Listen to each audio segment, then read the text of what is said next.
What's up guys, it's George from the iPhonepress.com here, and today's video, you may have seen by the title above here, is on what is jailbreaking. Now I have done another video on this, you may have seen it. I posted it on my main channel, the one I'm posting on now, George394, and yeah, I did do another video on this. However, it was on my other channel, Q's iPhone Help, as I said, and I noticed it was getting quite a lot of views, so I thought I'd post one on this one. And I may go over some of the points again, but I'm going to make it a bit longer, and hopefully you'll get a better idea to what it actually is. So if you have seen that, then I may go over some of the points again. If you haven't, then yeah, so let's get into it. So what is jailbreaking? Now this is something that many people have no clue about what it actually means. Like you go into your, you've just jailbroken your iPod, and you go to your friends, say, "Oh wow, check out my iPod! I just jailbroken. I got all this cool stuff on it." And they'll go like, "What you want about, man?" I haven't a clue what jailbreaking is. So today I am hopefully going to get the point across to you, and maybe you can refer your friends to this video to show them how cool it actually is, and modify your device and things. Okay, so I want you to imagine if your iPod was a /, okay, just a slash, right? This is your whole iPod is inside that slash, or your device, sorry, and that is your whole drive. Your hard drive is the slash. Now, inside that slash, you have got main subfolders. So, for instance, like var, library, private, mobile, stash, whatever. And if you ever SSH'd into your device, then you'll know what I'm talking about. If you haven't, then I'll try and get it across to you. So yeah, as I said, you've got those subfolders, and then those subfolders then branch off again to different ones. So for example, you could have / your iPod, library, then themes. So inside themes, then you would have all the themes that you've installed from Cydia. Now if you don't know what Cydia is, then I'll get across to that later in the video. And yeah, so the subfolders may not be obvious, so if you're looking for something to your applications, for instance, then it's not going to be the most obvious thing. There's not going to be a folder called applications, and it might be inside something called var, then stash and mobile, so it's not really obvious. It might take you quite a while to actually find the place where you're looking for. So every single modification and everything that you do to your iPod is the slash inside that slash somewhere. Now Apple don't actually allow you to use your iPod right from the slash.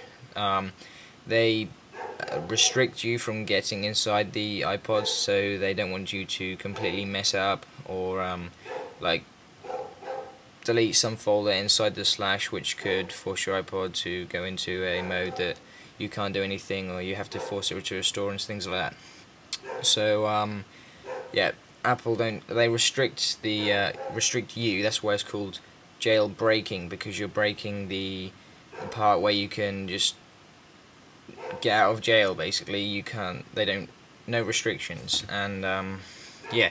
So Apple only allow you to get to a certain place in the slash. So yeah, jailbreaking means you can get out of that and do anything you want to it.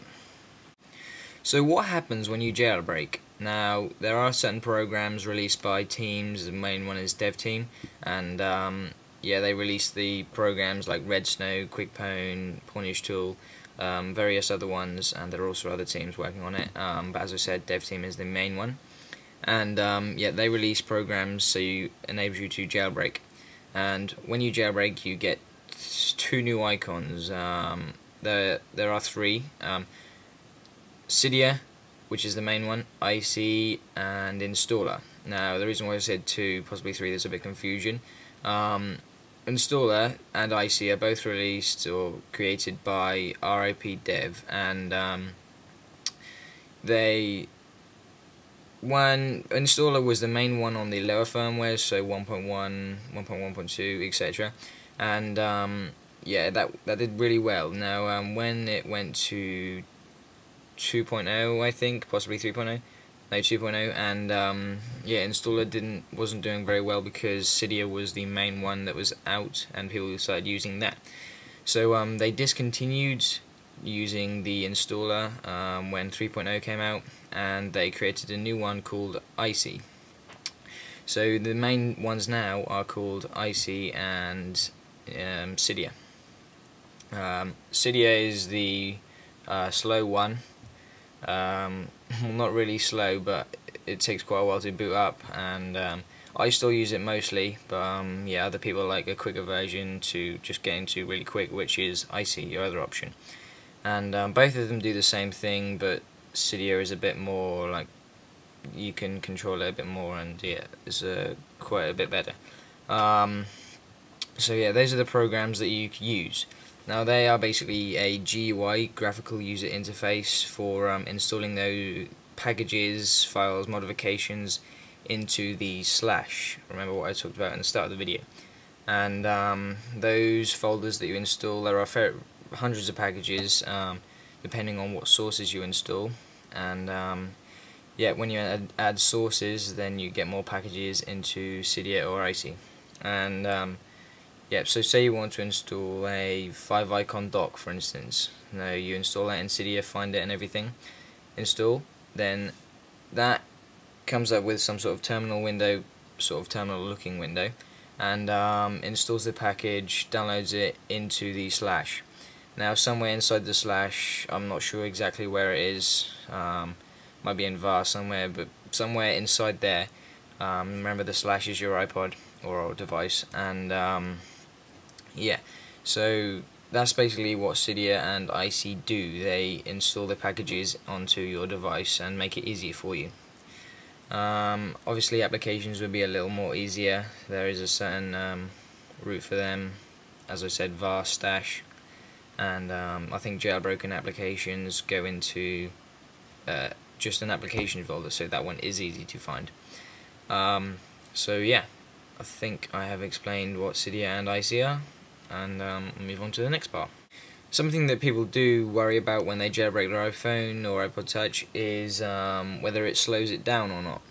Now, I have most of my devices jailbroken. As you can see I have 2 iPod Touches here, iPhone. My whole family has quite a few, and yeah, most of them I have jailbroken. Now, I haven't really noticed any difference, to be honest. The only thing that is a little slower for me, visible difference, is the booting up, but I hardly ever turn mine off, really. I do find often that some applications crash, and it gets built up, the memory blocks up and then crashes, and you have to just reboot them again, so that could be a little annoying. But overall it isn't really a major slowness that you can see. Yeah, if you've seen my other video on a boot test, then the jailbroken one was quite a considerably slower, but yeah, as I said, that's the only difference that I can really see. Not too much there. So there is another thing, that when you jailbreak, your warranty is voided, and if you do, there is a way to unjailbreak. Obviously, just restore your iPod.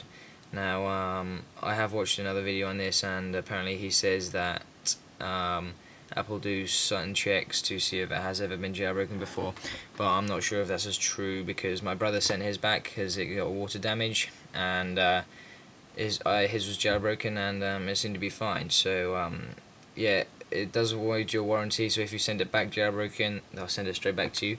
But if you restore it, and then hopefully you will be fine. So I think that is about all. I think I've included everything on jailbreaking. If you have any other questions for me, please leave a comment below, and if you have enjoyed watching this video, may not have done, it's just me talking, but hopefully you've got an idea on what jailbreaking is, and yep, so you can search Cydia and Icy now to install all your device, all your packages and modifications. I've got a good theme for you, it's called Blackwood. I made it, and alright, thanks for watching, please subscribe, and I'll see you in a later video.